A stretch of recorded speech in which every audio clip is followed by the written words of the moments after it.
नमस्कार प्रिय मित्रों, स्वागत है आपका हमारे YouTube चैनल एस्ट्रो वंडर्स में। मित्रों, मई का महीना प्रारंभ हो चुका है। आजकल हम मई के मासिक राशिफल पर सभी 12 राशियों के लिए बात कर रहे हैं, जिसमें कन्या राशि तक की वीडियो मैं बना चुकी हूँ। यदि आप मेष से कन्या राशि तक की वीडियो देखना चाहते हैं तो उसका लिंक मैं अपने डिस्क्रिप्शन बॉक्स में दे दूंगी, तो आप उन्हें देख सकते हैं।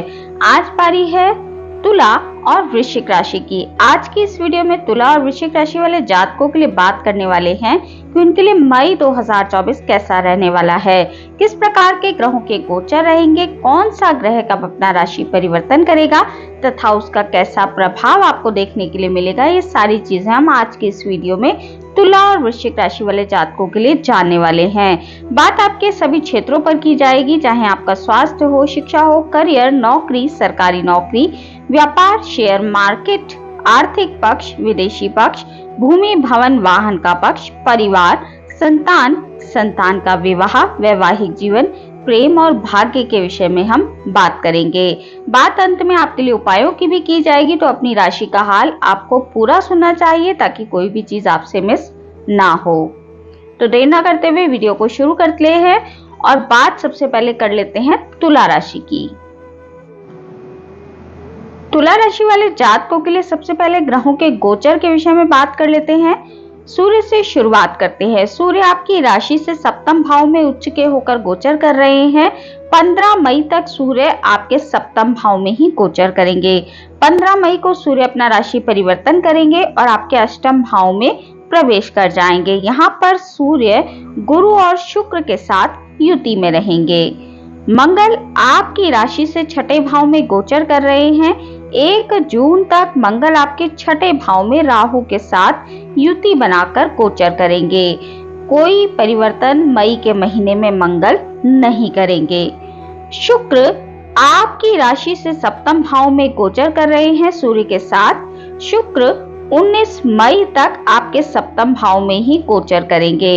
19 मई को अपना राशि परिवर्तन करेंगे और आपके अष्टम भाव में खुद की राशि में ही प्रवेश कर जाएंगे। यहाँ पर शुक्र सूर्य और गुरु के साथ युति करेंगे। बुध आपकी राशि से छठे भाव में गोचर कर रहे हैं। बुध अभी नीच अवस्था में गोचर कर रहे हैं। 10 मई तक बुध आपके छठे भाव में नीच अवस्था में गोचर करेंगे। 10 मई को बुध अपना राशि परिवर्तन करेंगे और आपके सप्तम भाव में प्रवेश कर जाएंगे। यहाँ पर बुध 31 मई तक रहने वाले हैं और नीच अवस्था से भी बुध बाहर आ जाएंगे। गुरु ने अभी अपना राशि परिवर्तन किया है और गुरु 1 मई को अपना राशि परिवर्तन करते हुए आपके अष्टम भाव में प्रवेश कर चुके हैं और पूरे वर्ष गुरु आपके अष्टम में ही गोचर करने वाले हैं। मई के महीने में गुरु सूर्य और शुक्र के साथ युति करते हुए गोचर करेंगे और मई के महीने में सूर्य के साथ युति होने के कारण गुरु अस्त रहेंगे। शनि आपकी राशि से पंचम भाव में गोचर कर रहे हैं। मई के महीने में शनि कोई परिवर्तन नहीं करेंगे। राहु आपकी राशि से छठे भाव में गोचर कर रहे हैं मंगल और बुध के साथ। राहु भी कोई परिवर्तन मई के महीने में नहीं करेंगे, इसी प्रकार से गोचर करेंगे। इस समय पर राहु और मंगल की युति के कारण आपके छठे भाव में अंगारक दोष बना हुआ है। केतु आपकी राशि से 12वें भाव में गोचर कर रहे हैं। केतु भी कोई परिवर्तन मई के महीने में नहीं करेंगे, इसी प्रकार से गोचर करेंगे। मित्रों, चंद्रमा की बात हम इस वीडियो में नहीं करेंगे क्योंकि चंद्रमा हर 2.25 दिन में अपना राशि परिवर्तन कर लेते हैं, जिसके कारण चंद्रमा के प्रभाव को मासिक रूप से बता पाना संभव नहीं हो पाता है। इसके लिए मैं आपके लिए साप्ताहिक राशिफल लेकर आती हूँ प्रत्येक रविवार को। तो यदि आप चंद्रमा के प्रभाव को जानना चाहते हैं तो प्रत्येक रविवार को साप्ताहिक राशिफल को देख सकते हैं। हमने बात की ग्रहों के गोचर के विषय में, अब बात कर लेते हैं इनके प्रभावों की। बात सबसे पहले आपके स्वास्थ्य के विषय में कर लेते हैं। तो मई का जो महीना है वो तुला राशि वाले जातकों के लिए स्वास्थ्य के लिहाज से थोड़ा कमजोर दिखाई दे रहा है। गुरु आपके अष्टम भाव में प्रवेश कर चुके हैं। सूर्य और शुक्र भी आपके 15 और 19 मई से अष्टम भाव में ही रहने वाले हैं। बाकी अधिकांश ग्रह आपके छठे और 12वें भाव में गोचर कर रहे हैं, शनि को छोड़कर। शनि भी पंचम में बहुत अच्छे परिणाम देने का कार्य नहीं करते हैं। तो कुल मिलाकर स्वास्थ्य की स्थिति आपके लिए थोड़ी नाजुक है। आपको अपने स्वास्थ्य का ध्यान इस महीने बहुत अधिक रखना चाहिए। जिनको बीपी आदि की समस्या है उनको विशेष रूप से ध्यान रखना चाहिए। जिनको हार्ट की समस्या है उनको भी इस महीने थोड़ी परेशानी देखने के लिए मिल सकती है। शुगर पेशेंट के लिए शुगर की फ्लक्चुएशन इस महीने बनी रहेगी, तो थोड़ा सा ध्यान आपको मई के महीने में अपने स्वास्थ्य का रखकर चलना चाहिए, क्योंकि आपको स्वास्थ्य संबंधी दिक्कतों का सामना इस महीने करना पड़ सकता है। बात यदि तुला राशि वाले जातकों की शिक्षा और करियर की जाए तो शिक्षा के लिहाज से महीना आपके लिए उत्तम है। शिक्षा के क्षेत्र में कोई विशेष परेशानी होती दिखाई नहीं दे रही है। शनि खुद ही की राशि में आपके पंचम भाव में शिक्षा भाव में गोचर कर रहे हैं, तो आपको प्रयासों के बाद सफलता अवश्य ही मिलेगी। छात्र छात्राओं के लिए स्थिति उत्तम बनी हुई है। यदि आप किसी कॉम्पिटिटिव एग्जाम में बैठने वाले हैं तो आपके लिए स्थिति उत्तम है। आपके कॉम्पिटिटिव एग्जाम के क्लियर होने की संभावना बनती है, क्योंकि राहु छठे भाव में बैठकर शत्रुहंता योग बनाते हैं, साथ में मंगल भी है, जिसके कारण आपको इस समय पर अपने शत्रुओं पर भारी पड़ने का मौका मिलेगा। तो कंपटीशन में बैठने वाले छात्र छात्राओं के लिए स्थिति काफी अच्छी है। आपको इस महीने पूरे प्रयासों के साथ कंपटीशन में बैठना चाहिए ताकि आपको सफलता मिल सके। बात आपके करियर के विषय में की जाए तो करियर के लिहाज से महीना आपके लिए मध्यम है। कोई विशेष परेशानी वैसे होती दिखाई नहीं दे रही है, परंतु यदि आप इंटरव्यू आदि देने जा रहे हैं तो आपको थोड़ा संभल कर और थोड़ी तैयारी के साथ इंटरव्यू को देना चाहिए। बहुत ही शांति के साथ अपने व्यवहार को नियंत्रित करते हुए अपने सभी जवाबों को इंटरव्यू में देना चाहिए ताकि कोई परेशानी ना हो। इंटरव्यू देने के लिए और करियर के लिए महीना जो है वो मध्यम दिखाई दे रहा है। बात यदि तुला राशि वाले जातकों की नौकरी के पक्ष की जाए तो नौकरी का पक्ष आपके लिए उत्तम है। नौकरी से आपको लाभ भी होता रहेगा, परंतु आपको अपनी नौकरी के क्षेत्र में अपने बॉस से अपने संबंधों को संभाल कर चलना चाहिए, क्योंकि आपके क्रोध के कारण नौकरी में लड़ाई झगड़े या फिर कार्य क्षेत्र में बहस जैसी स्थितियां निर्मित हो सकती हैं। बॉस से संबंधों को यदि आप संभाल लेते हैं तो फिर ये समय भी जल्दी ही बीत जाएगा और नौकरी में जो ये वाद विवाद की स्थिति उत्पन्न हुई है ये भी धीरे धीरे समाप्त हो जाएगी। नौकरी में आप अपने टारगेट समय पर पूरे करेंगे, अपने सभी काम भी समय पर पूरे करेंगे, परंतु आपको कार्य क्षेत्र में अपने सहकर्मियों के साथ अपने संबंधों को संभाल कर चलना चाहिए। जो लोग सरकारी नौकरी में हैं उनके लिए स्थिति 15 मई के बाद थोड़ी सी कमजोर दिखाई दे रही है, क्योंकि सूर्य आपके अष्टम भाव में चले जाएंगे, जिसके कारण थोड़ी परेशानी सरकारी क्षेत्रों से जुड़े लोगों को हो सकती है। यदि आप सरकारी नौकरी के लिए ट्राई कर रहे हैं तो फिर आपकी इस महीने नौकरी लगने की संभावना बहुत ही कम है। सूर्य जैसे ही आगे बढ़ेंगे और आगे आने वाले महीनों में जैसे अपना राशि परिवर्तन करते रहेंगे तो फिर आपकी सरकारी नौकरी की संभावनाएं भी बढ़ने लगेंगी। ये महीना सरकारी क्षेत्रों से जुड़े लोगों के लिए थोड़ा संभल कर चलने का है, अन्यथा आपको परेशानियों का सामना करना पड़ सकता है। परंतु ये जो स्थिति है 15 मई के बाद निर्मित होगी, उससे पहले सरकारी काम आपके समय पर होते रहेंगे और सरकारी नौकरी कर रहे जातकों के लिए भी मई का जो आधा महीना है यानी 15 मई तक का समय उत्तम है। बात व्यापारियों की जाए तो व्यापारियों के लिहाज से भी जो महीना है वो 15 मई तक ठीक ठाक दिखाई दे रहा है, क्योंकि उच्च के सूर्य आपके व्यापार भाव में गोचर कर रहे हैं शुक्र के साथ। तो 15 मई तक आपका व्यापार बहुत अच्छा चलेगा और आप अपने व्यापार के क्षेत्र में अच्छा धन अर्जन कर पाएंगे। परंतु 15 मई के बाद स्थिति परिवर्तित हो जाएगी और आपके व्यापार भाव के स्वामी जो कि मंगल बनते हैं वह अंगारक दोष बनाकर अपने घर से 12वें होकर बैठे हैं। तो ये स्थिति थोड़ी ठीक दिखाई नहीं दे रही है। आपको थोड़ा सा ध्यान 15 मई के बाद अपने व्यापार का रखना चाहिए। किसी को भी धन उधार देने से बचना चाहिए, अन्यथा वो धन लौटकर नहीं आएगा। और अपने व्यापार के क्षेत्र में आपको बहुत अधिक इन्वेस्टमेंट 15 मई के बाद नहीं करना चाहिए, अन्यथा आपका धन फंस सकता है। जो लोग शेयर मार्केट में इन्वेस्ट करते हैं और शेयर मार्केट से आर्थिक लाभ कमाना चाहते हैं उनके विषय में यदि बात की जाए तो 10 मई के बाद ही आपके लिए स्थिति उत्तम निर्मित होगी। 10 मई तक बुध अभी नीच अवस्था में गोचर कर रहे हैं आपके छठे भाव में, तो ये जो स्थिति है ये शेयर मार्केट में इन्वेस्टमेंट के लिए उत्तम नहीं है। जो भी इन्वेस्टमेंट करें 10 मई के बाद करें तो आपको परिणाम अच्छे देखने के लिए मिलेंगे और ये जो वर्ष है 2024 तुला राशि वाले जातकों के लिए मिला जुला रहने वाला है, क्योंकि गुरु और शनि का गोचर आपके लिए बहुत अधिक उत्तम नहीं है। तो थोड़ा सा ध्यान रखते हुए आपको कोई भी इन्वेस्टमेंट करना चाहिए, अन्यथा आपका धन फंस सकता है। शेयर मार्केट में इन्वेस्टमेंट यदि आप करते हैं तो थोड़ी मात्रा में करें, और लॉन्ग टर्म के लिए यदि आप इन्वेस्टमेंट करेंगे तो आपको अधिक लाभ देखने के लिए मिलेगा। बात तुला राशि वाले जातकों के आर्थिक पक्ष की जाए तो आर्थिक लिहाज से महीना आपके लिए 15 मई तक बहुत अधिक उत्तम है। 15 मई के बाद आपको थोड़े परिणाम कम अच्छे देखने के लिए मिलेंगे, क्योंकि 15 मई के बाद सभी ग्रह त्रिक भावों में गोचर करेंगे, तो स्थिति थोड़ी सी नेगेटिव देखने के लिए मिल सकती है। हालांकि आपके लिए धन की आवक तो बनी रहेगी, लेकिन धन संबंधी परेशानियों का सामना भी आपको 15 मई के बाद करना पड़ सकता है। हो सकता है आपका धन कहीं फंस जाए, बाजार में धन अटक जाए, या फिर नौकरी में भी तनख्वाह आदि में लेट या देरी होने की संभावना बनती है। और आपको इस महीने किसी को भी धन उधार देने से बचना चाहिए, अन्यथा आपको परेशानियों का सामना करना पड़ सकता है।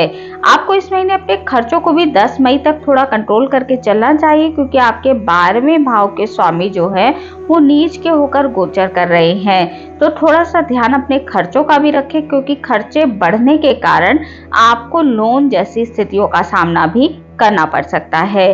थोड़ा सा ध्यान आर्थिक पक्ष का इस महीने रखना चाहिए, स्पेशली 15 मई के बाद आपके लिए आर्थिक स्थिति थोड़ी कमजोर दिखाई दे रही है।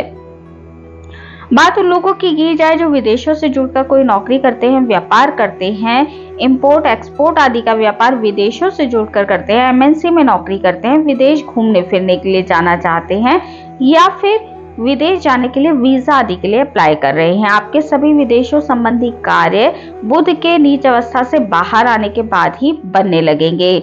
10 मई के बाद का समय आपके विदेशों संबंधी कार्यों में आपको सफलता दिलवाने वाला साबित होगा। 31 मई तक आप अपने विदेशों संबंधी सभी कार्य निपटा लें। उसके बाद बुध आपके अष्टम भाव में गोचर करेंगे, तो ये स्थिति भी उत्तम नहीं होगी। 10 मई से लेकर 31 मई तक आपके विदेशों संबंधी सभी कार्य समय पर पूरे होंगे। जो लोग भूमि, भवन या वाहन खरीदने या बेचने का प्रयास कर रहे हैं, अपने घर में कोई रेनोवेशन आदि कराना चाहते हैं, उनके लिए स्थिति उत्तम है। आपका खर्चा इन चीजों पर हो सकता है, परंतु यदि आप कोई नया वाहन खरीदना चाहते हैं, कोई नया घर आदि खरीदना चाहते हैं, तो फिर आपको थोड़ी अपनी जन्म पत्रिका का अध्ययन अवश्य ही करवा लेना चाहिए। गोचर के हिसाब से गुरु अभी अष्टम में चले गए हैं, ये स्थिति उत्तम नहीं है। आपको थोड़ा सा ध्यान रखते हुए इस चीज के लिए आगे बढ़ना चाहिए, और बिना किसी से कंसल्टेशन लिए हुए बिल्कुल भी इन चीजों की खरीद फरोख्त नहीं करनी चाहिए। वैसे आपके चतुर्थ भाव के स्वामी शनि बनते हैं, जो कि अपनी ही राशि में गोचर कर रहे हैं, अच्छे भाव में हैं, परंतु फिर भी आपको बाकी ग्रहों की जो प्लेसमेंट है उससे थोड़ी नेगेटिविटी का सामना करना पड़ सकता है। थोड़ा सा दिखाने के बाद ही आपको इन चीजों के लिए इस महीने आगे बढ़ना चाहिए, क्योंकि महीना बहुत अधिक उत्तम दिखाई नहीं दे रहा है। बात आपके पारिवारिक जीवन की जाए तो पारिवारिक जीवन आपका ठीक ठाक दिखाई दे रहा है, उसमें कोई विशेष परेशानी होती दिखाई नहीं दे रही है। पारिवारिक जीवन आपका नॉर्मल तरीके से इस महीने चलता रहेगा। संतान के विषय में यदि बात की जाए तो संतान प्राप्ति के लिए जो लोग इच्छुक हैं उनको थोड़ा इंतजार करना पड़ सकता है। हालांकि आपके संतान भाव के स्वामी शनि अपने ही भाव में गोचर कर रहे हैं, तो आपको सफलता भी मिल सकती है, परंतु संतान के कारक ग्रह जो गुरु हैं वो अष्टम भाव में चले गए हैं अगले 1 वर्ष के लिए, तो ये स्थिति मिली जुली दिखाई दे रही है। यदि आपकी लग्न राशि से आपके लिए स्थिति उत्तम है, आपकी महादशा आदि ठीक ठाक चल रही है, संतान के लिए आपको सपोर्ट कर रही है, तो फिर आपको संतान प्राप्ति हो सकती है। परंतु संतान प्राप्ति में इस समय थोड़ी दिक्कतों का सामना आपको अवश्य ही करना पड़ेगा। संतान के लिहाज से महीना आपके लिए मध्यम दिखाई दे रहा है। जो इनके पास पहले से ही संतान है, तो आपकी संतान ठीक ठाक अपने क्षेत्रों में कार्य करती नजर आएगी। कहीं नौकरी आदि के लिए अप्लाई करना चाहते तो उसमें उसको सफलता मिलती दिखाई दे रही है। संतान के विवाह के लिए यदि आप प्रयासरत हैं तो फिर आपकी राशि के अनुसार आपकी संतान का विवाह अभी अगले 1 वर्ष तक होता दिखाई नहीं दे रहा है। संतान के विवाह के लिए अभी आपको थोड़ा और इंतजार करना पड़ सकता है। बात आपके वैवाहिक जीवन की जाए तो वैवाहिक जीवन के लिहाज से महीना आपके लिए मध्यम है, बहुत अधिक नेगेटिव भी नहीं है और बहुत अधिक पॉजिटिव भी दिखाई नहीं दे रहा है, क्योंकि आपके वैवाहिक जीवन के स्वामी जो है वो मंगल बनते हैं, जो कि राहु के साथ अंगारक दोष बनाकर अपने से 12वें होकर बैठे हैं। तो ये स्थिति थोड़ी नेगेटिव है।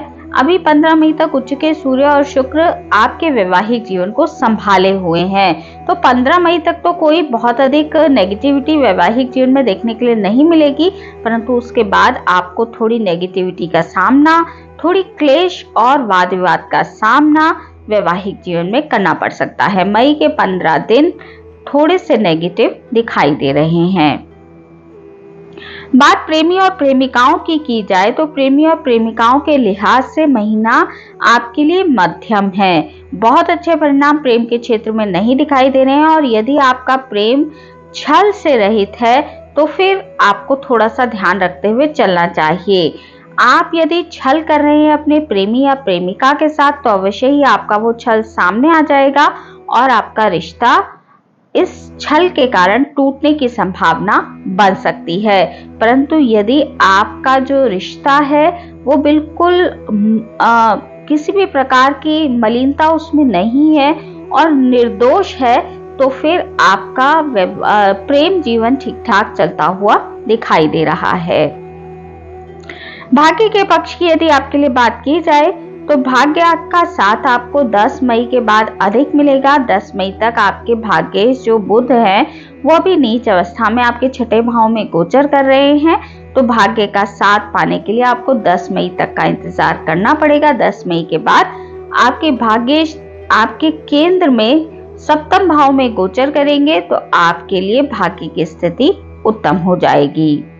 मित्रों, हमने बात की तुला राशि वाले जातकों के लिए सभी क्षेत्रों के लिए। अब बात कर लेते हैं आपके लिए उपायों की कि आपको मई के महीने में कौन से उपाय करने चाहिए, क्योंकि गुरु अब आपके 8वें भाव में पूरे 1 वर्ष के लिए चले गए हैं। हालांकि अभी मई के महीने में गुरु अस्त रहेंगे तो अपने बहुत अधिक परिणाम आपको दिखाते नजर नहीं आएंगे, परंतु फिर भी 8वें भाव में बैठकर गुरु आपको पेट संबंधी समस्याएं दे सकते हैं।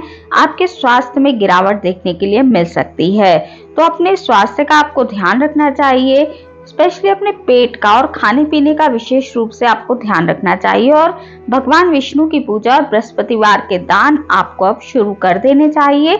इससे आपके स्वास्थ्य में बहुत अधिक गिरावट देखने के लिए नहीं मिलेगी। बृहस्पतिवार की पूजा आपको अगले 1 वर्ष तक करनी चाहिए।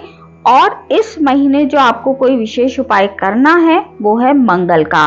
आपको दैनिक रूप से हनुमान चालीसा का पाठ करना चाहिए, क्योंकि मंगल राहु के साथ अंगारक दोष बनाकर बैठे हैं, जिसके कारण थोड़ी नेगेटिविटी का सामना आपको करना पड़ सकता है आपके वैवाहिक जीवन में, व्यापार में, आर्थिक पक्ष में। तो आपको हनुमान चालीसा का पाठ करना चाहिए और मंगलवार के दिन आपको हनुमान जी को कुछ मीठी चीज अर्पित अवश्य ही करनी चाहिए। तो मित्रों, ये थी जानकारी तुला राशि वाले जातकों के लिए मई 2024 की। अब बात कर लेते हैं वृश्चिक राशि की। सबसे पहले बात वृश्चिक राशि वाले जातकों के लिए ग्रहों के गोचर के विषय में कर लेते हैं। सूर्य से शुरुआत करेंगे। सूर्य आपकी राशि से 6ठे भाव में उच्च के होकर गोचर कर रहे हैं। 15 मई तक सूर्य आपके 6ठे भाव में ही गोचर करेंगे। 15 मई को अपना राशि परिवर्तन करते हुए आपके 7वें भाव में प्रवेश कर जाएंगे। मंगल के विषय में बात करें तो मंगल आपकी राशि से 5वें भाव में गोचर कर रहे हैं राहु के साथ। इसी के साथ ही मंगल ने अंगारक दोष का निर्माण भी इस समय पर किया हुआ है। 1 जून तक मंगल आपके 5वें भाव में ही रहेंगे, राहु के साथ युति करते हुए गोचर करेंगे। शुक्र आपकी राशि से 6ठे भाव में गोचर कर रहे हैं। शुक्र 19 मई तक आपके 6ठे भाव में गोचर करेंगे। 19 मई को अपना राशि परिवर्तन करते हुए आपके 7वें भाव में प्रवेश कर जाएंगे। बुध आपकी राशि से पंचम भाव में नीच अवस्था में गोचर कर रहे हैं। बुध 10 मई को अपना राशि परिवर्तन करेंगे और आपके छठे भाव में प्रवेश कर जाएंगे। 31 मई तक बुध आपके छठे भाव में ही गोचर करेंगे। गुरु ने अभी अपना राशि परिवर्तन किया है और गुरु आपके सप्तम भाव में प्रवेश कर चुके हैं। अगले 1 वर्ष तक गुरु आपके सप्तम भाव में ही गोचर करेंगे। मई के महीने में गुरु और सूर्य और शुक्र की युति होगी, तो इस समय पर मई के महीने में गुरु अस्त रहेंगे। 15 मई के बाद गुरु अस्त हो जाएंगे, तो आपके लिए अभी गुरु बहुत अच्छे परिणाम देने का कार्य नहीं करेंगे। शनि आपकी राशि से चतुर्थ भाव में गोचर कर रहे हैं, अपनी ही राशि में। शनि इसी प्रकार से पूरे मई के महीने में गोचर करेंगे। शनि कोई परिवर्तन मई में नहीं करेंगे। इसी के साथ ही आपको शनि की ढैया भी चल रही है। राहु आपकी राशि से पंचम भाव में गोचर कर रहे हैं, मंगल और बुध के साथ। राहु भी इसी प्रकार से गोचर करेंगे आपके पंचम भाव में। मई के महीने में कोई परिवर्तन राहु नहीं करेंगे। केतु आपकी राशि से 11वें भाव में गोचर कर रहे हैं। केतु भी मई के महीने में कोई परिवर्तन नहीं करेंगे। मित्रों, चंद्रमा की बात हम इस वीडियो में नहीं करेंगे, क्योंकि चंद्रमा हर 2.25 दिन में अपना राशि परिवर्तन कर लेते हैं, जिसके कारण चंद्रमा के प्रभाव को मासिक रूप से बता पाना संभव नहीं हो पाता है। इसके लिए हम आपके लिए साप्ताहिक राशिफल लेकर आते हैं प्रत्येक रविवार को। यदि आप चंद्रमा के प्रभाव को जानना चाहते हैं तो प्रत्येक रविवार को साप्ताहिक राशिफल को देख सकते हैं। हमने बात की ग्रहों के गोचर के विषय में और राशि परिवर्तन के विषय में। अब बात कर लेते हैं इनके प्रभावों की। बात सबसे पहले आपके स्वास्थ्य के विषय में करेंगे, तो गुरु की दृष्टि अब आपकी राशि पर पड़ चुकी है, तो जो भी समस्याएं आपके स्वास्थ्य में आ रही थी वो धीरे धीरे दूर होने लगेंगी।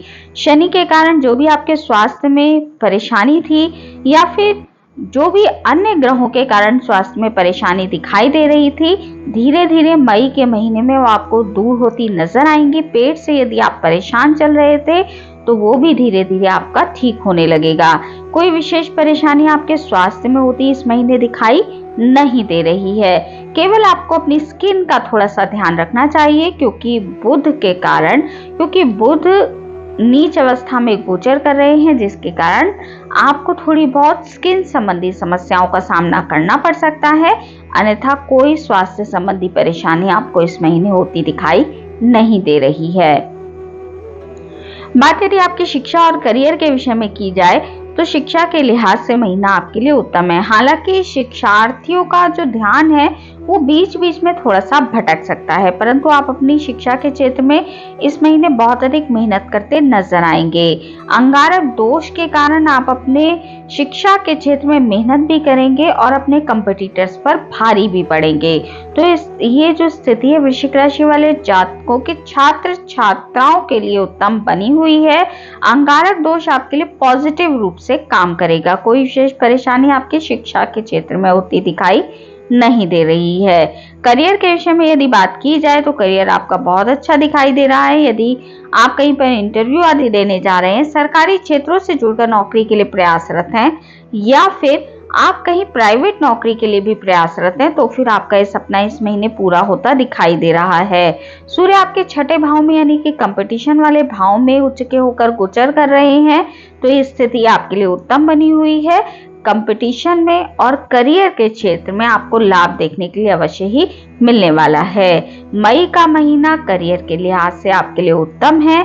यदि आप अभी तक अपनी नौकरी में सफलता प्राप्त नहीं कर पाए थे तो धीरे धीरे आपको उसमें उन्नति और प्रगति देखने के लिए अवश्य ही मिलने वाली है। नौकरी के विषय में यदि आपके लिए बात की जाए, प्राइवेट नौकरी कर रहे जातकों की बात की जाए तो प्राइवेट नौकरी आपकी उत्तम चलती रहेगी। प्राइवेट नौकरी में प्रमोशन आदि की संभावना भी आपके लिए बन सकती है। आपको अच्छा धन लाभ प्राइवेट नौकरी के क्षेत्र से हो सकता है। केवल अपने बॉस के संबंधों के साथ आपको थोड़ा सा संभल कर चलना चाहिए, क्योंकि बॉस से थोड़े वाद विवाद होने की संभावना आपके लिए बनती है। अन्यथा कोई विशेष परेशानी आपकी नौकरी के क्षेत्र में होती दिखाई नहीं दे रही है। आप अपने सभी टारगेट समय पर पूरे करते नजर आएंगे। सरकारी नौकरी कर रहे जातकों के लिए यदि बात की जाए तो सरकारी पक्ष आपका उत्तम बना हुआ है। सूर्य भी उच्च के होकर गोचर कर रहे हैं। सूर्य वैसे भी आपके दशमेश बनते हैं, जिसके कारण सरकारी क्षेत्रों में जो वृश्चिक राशि के जातक हैं उनका दबदबा बना रहता है। और ये जो महीना है ये इस चीज के लिए आपको काफी अधिक सपोर्ट करता नजर आ रहा है। मई का पूरा महीना सरकारी क्षेत्रों से जुड़े कार्यों के लिए, सरकारी क्षेत्रों से जुड़कर यदि आप नौकरी करते हैं, कोई व्यापार करते हैं, तो उसमें भी आपको लाभ देखने के लिए मिलेगा।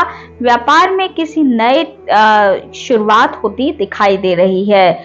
यदि आप सरकारी क्षेत्रों से जुड़कर ठेकेदारी आदि का कार्य करते हैं तो आपको नया ठेका या कोई नया कॉन्ट्रैक्ट मिलने की संभावना भी 15 मई के बाद बनती है। बात व्यापारियों की जाए तो व्यापार का क्षेत्र आपका उत्तम है।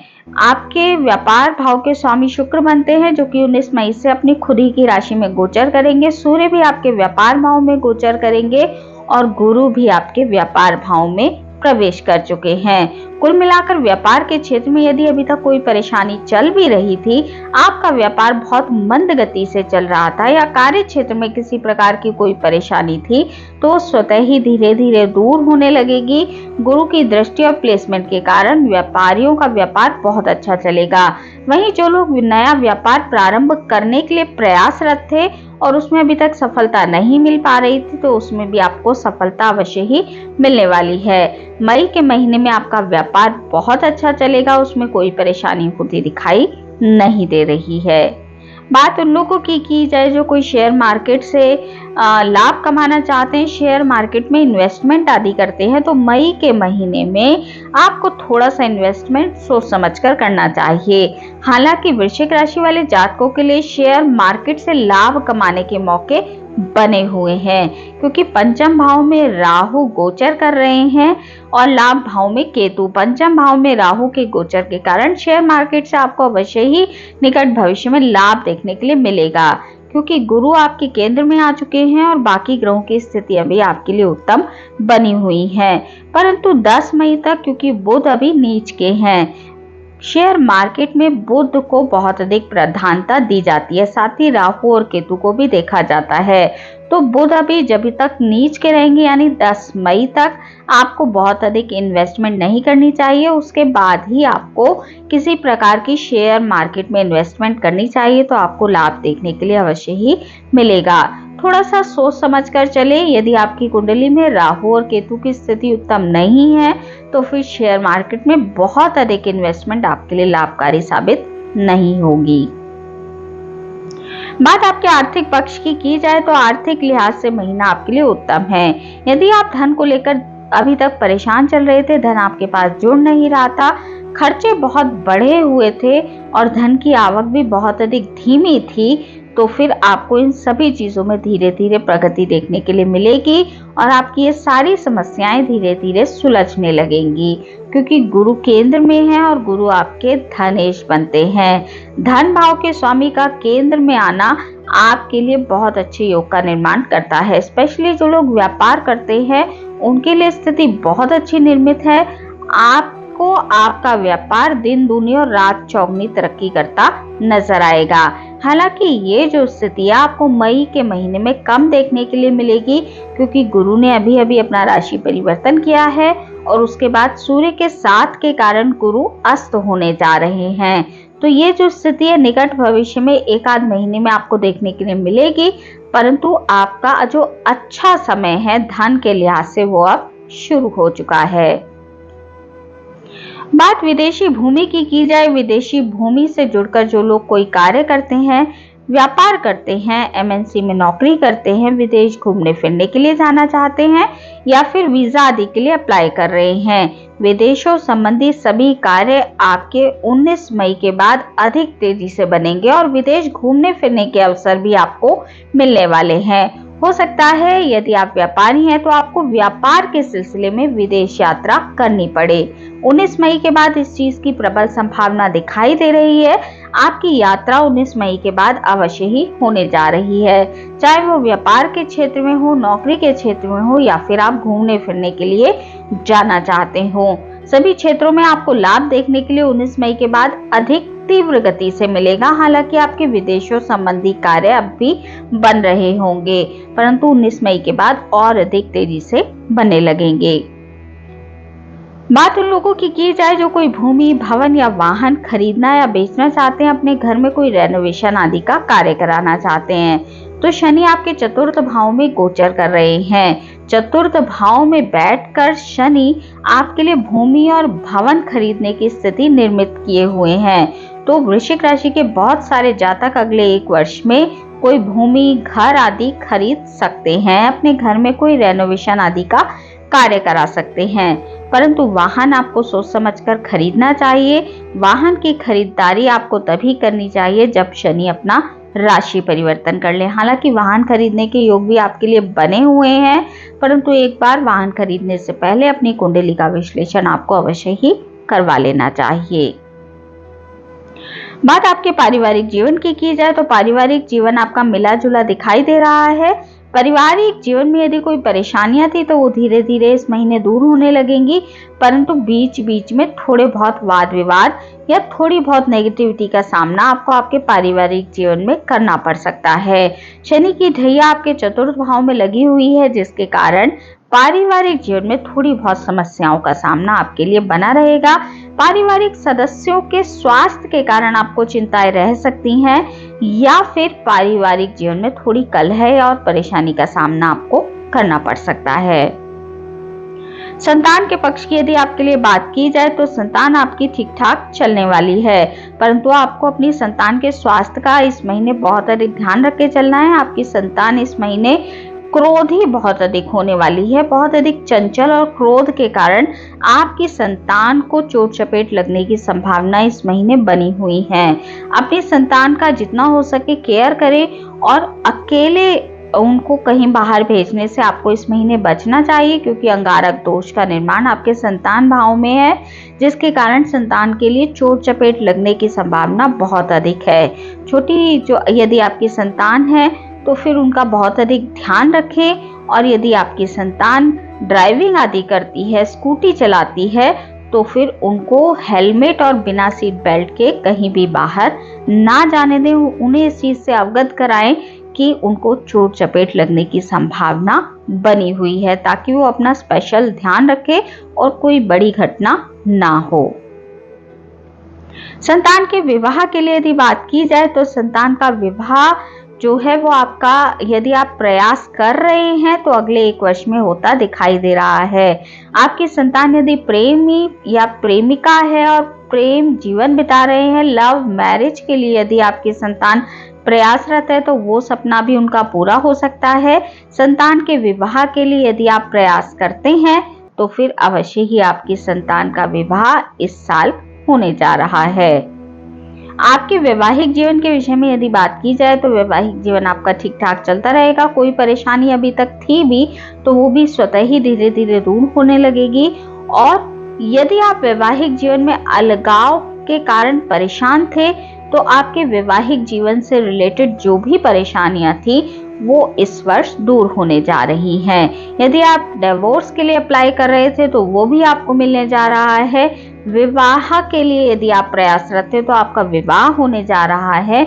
वैवाहिक जीवन में यदि आप थोड़े परेशान थे, जीवन साथी की सेहत से परेशान थे, या फिर आप दोनों में मतभेद चल रहा था और आप दोनों पैचअप करना चाहते थे, तो वो भी आपका संभव होता दिखाई दे रहा है। प्रेमी और प्रेमिकाओं के लिए स्थिति उत्तम है। मैं बता चुकी हूँ प्रेम विवाह के आपके लिए योग बने हुए हैं। तो यदि आप प्रेम विवाह के लिए प्रयासरत हैं तो अपने प्रयासों को और अधिक बढ़ाइए और अपने माता पिता के सामने अपने प्रस्तावों को रखिए, क्योंकि उसको मंजूरी मिलने वाली है और आपका प्रेम विवाह इस वर्ष संपन्न हो सकता है। भाग्य के विषय में यदि आपके लिए बात की जाए तो वृश्चिक राशि वाले जातकों को सभी ग्रहों का साथ इस महीने मिलने जा रहा है। कोई विशेष परेशानी इस महीने होती दिखाई नहीं दे रही है, तो भाग्य का साथ भी आपको अवश्य ही मिलेगा। भाग्य भी आपका पूरी तरीके से साथ देगा। हमने बात की आपके लिए सभी क्षेत्रों की, अब बात कर लेते हैं उपायों की। तो वृश्चिक राशि वाले जातकों के लिए अभी तक जो भी परेशानियां थी वो धीरे धीरे आप दूर होते देखेंगे, परंतु क्योंकि शनि की ढैया आपके लिए अभी 1 वर्ष की बची हुई है तो शनि के उपाय आपको अवश्य ही करने चाहिए। यदि आपके सभी कार्य धीरे हो रहे थे, कार्यों में सफलता नहीं मिल पा रही थी, बहुत अधिक प्रयास करने के बावजूद भी आपको नेगेटिविटी देखने के लिए मिल रही थी, पारिवारिक जीवन में कलह थी या पारिवारिक जीवन में परेशान यदि आप चल रहे थे, सभी क्षेत्रों में आपको धीरे धीरे उन्नति और प्रगति देखने के लिए मिलेगी। परंतु आपको शनि के उपाय करने नहीं छोड़ने हैं। जब तक आपके ऊपर ढैया का प्रभाव है, आपको शनिवार के दिन शनि मंदिर में जाना चाहिए और शनि देव की पूजा करनी चाहिए, शनि चालीसा का पाठ करना चाहिए, हनुमान चालीसा का पाठ करना चाहिए और एक चतुर्मुखी दीपक तेल का पीपल वृक्ष के नीचे अवश्य ही जलाना चाहिए। इन उपायों को करके आप अपने समय को उत्तम बना सकते हैं। तो मित्रों, आज की इस वीडियो में इतना ही। वीडियो अगर आपको अच्छी लगी हो, आपके लिए उपयोगी रही हो, तो वीडियो को लाइक कीजिए, शेयर कीजिए, कमेंट कीजिए और चैनल को सब्सक्राइब करना बिल्कुल भी ना भूलें। हमारे इस चैनल पर आपको साप्ताहिक राशिफल, मासिक राशिफल, वार्षिक राशिफल के साथ साथ सभी ग्रहों के गोचर प्रभाव की जानकारी मिलती रहती है। तो यदि आपकी भी रुचि ज्योतिष के क्षेत्र में है तो अवश्य ही हमारे इस चैनल को सब्सक्राइब कर लीजिए। मिलती हूँ आपसे अपनी अगली वीडियो में अगली किसी उपयोगी जानकारी के साथ। तब तक के लिए नमस्कार।